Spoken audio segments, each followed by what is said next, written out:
હવે જોઈએ અગત્યના સમાચાર। પૂર્વ ક્રિકેટર તુષાર આરોઠેના ઠગપુત્ર ઋષિને એસઓજીએ મુંબઈ થાણેની એક હોટેલમાંથી ઝડપી પાડ્યો। વડોદરા લાવીને વધુ પૂછપરછ હાથ ધરવામાં આવશે।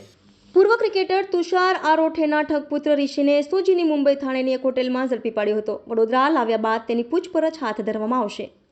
તાજેતરમાં સ્પેશિયલ ઓપરેશન ગ્રુપની ટીમે પૂર્વ ક્રિકેટર તુષાર આરોઠે સહિત 3 જણાને 1.39 લાખની રોકડ રકમ સાથે ઝડપી પાડ્યા હતા। તેમની પૂછપરછ કરતા તુષારના પુત્ર ઋષિ આરોઠે બેંગ્લોરથી આંગડિયા મારફતે આટલી મોટી રકમ મોકલાવી હોવાનું જાણવા મળ્યું હતું, જેથી પોલીસે તેને વોન્ટેડ જાહેર કરી તેને ઝડપી પાડવાના ચક્રો ગતિમાન કર્યા હતા।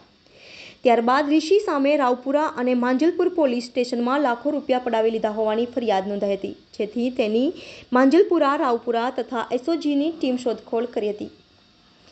દરમિયાન ઠગ ઋષિ આરોઠે મુંબઈ થાણેની એક હોટેલમાં રોકાયો હોવાની બાતમી એસઓજીની ટીમને મળી હતી, જેના આધારે ટીમે મુંબઈ પહોંચી હોટલમાંથી તેને દબોચી લીધો હતો।